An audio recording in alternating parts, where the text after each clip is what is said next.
1776 at the bottom is 1776. A lot of people think it's because of the country being founded in 1776. It has nothing to do with that. As I said, this is on a document published back in 1774, 75, and then in 1776 the Roman numerals appeared on it in Europe. So what it amounted to is that the 1776 was when this secret society actually formed itself into a secret society and put itself into operation. They were the basis for what we call today in our country the Bavarian Illuminati was the basis for what we call today the Colombian faction. The Colombian faction of the Illuminati came here right after this government was formed, and that's where we get today Columbia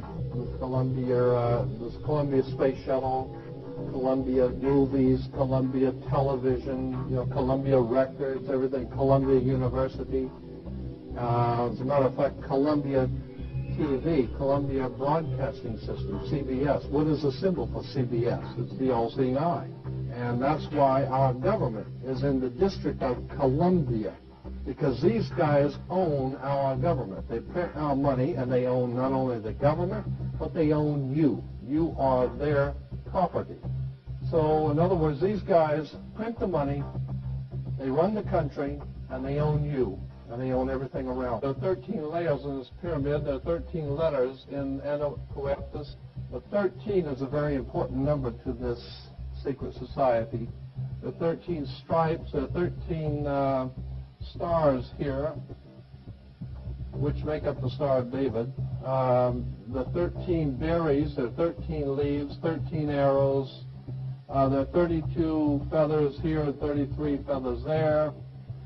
Everything is done in sequence of 13. 13, of course, is based on, this is what we call Masonic symbolism. Freemasons designed this dollar bill.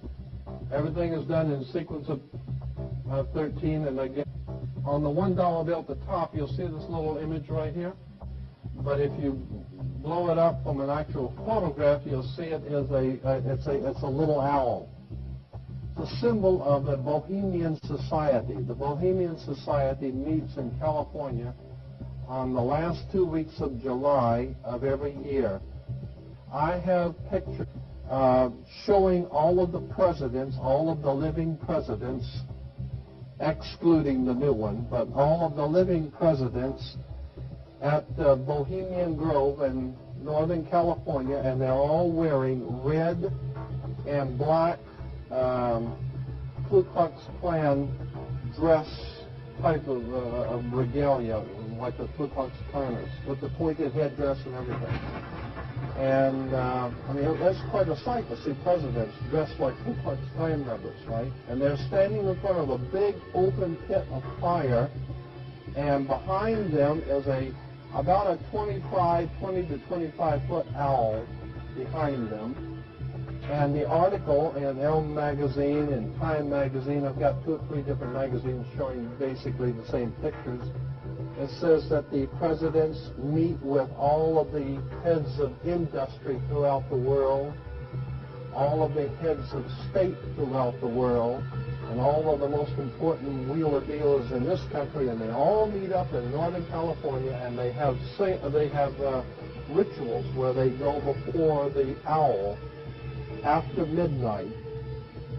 And what a picture you got, with all the presidents dressed up like Ku Klux Klanners with black and red robes on before an owl. And these are your presidents of this country.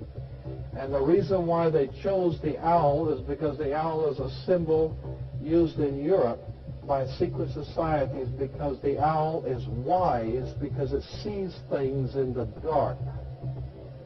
The implication is, of course, that's why they are where they are, because they're very brilliant and they know things that you don't know.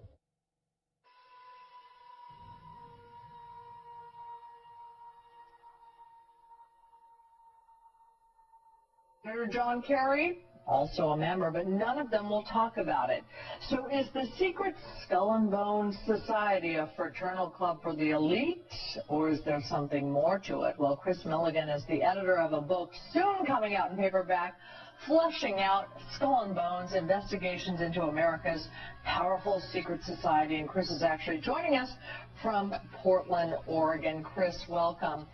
Both President Bush, John Kerry are members. They were both tapped on the same night. I guess, what is that, sort of inaugurated.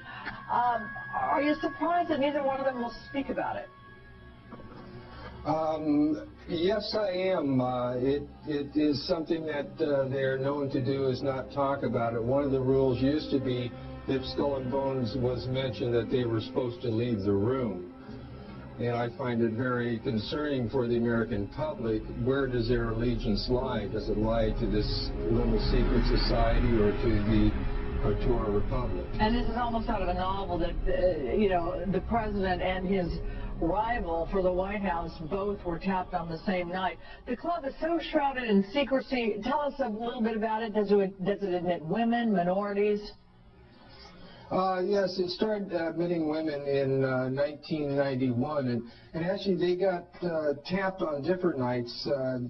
John Kerry is a member in 65, and George Bush was a member in 68. Oh, both of them seemed to rely upon the group for, well, John Kerry married two ladies who are relatives to Bones, and then also George Bush went to Bones a lot of times when he needed money for his business associates, and then he has appointed 10 members of Skull and Bones into his cabinet and has another one as a nominee. Joe, what are the common denominators of the members? Wealthy? Well, when you look at it at a sociological standpoint, a secret society is a lot like an onion or a pyramid. You have a lot of members on the outside or at the bottom. In Masonic circles, they call them porch brethren. And then you have an administrative cadre, and then you have a core group. The core group seems to be all related. The basic family group at Skull and Bones is the Whitney and the Cabot family. Well, let's take a look at some of the illustrious members. If my producer can put up this list. Henry Luce, for instance, was one of the members. He was known to hire a lot of members. William F. Buckley Jr., Averell Harriman, James Whitmore. Certainly not guys who you think of as sinister guys. I mean, I guess the question is to those of us on the outside, what do they do? Do they get together and have dinner together, or what is the point of this club? Well, some say the point of the club is bonding. I look at it through the eyes of a social historian.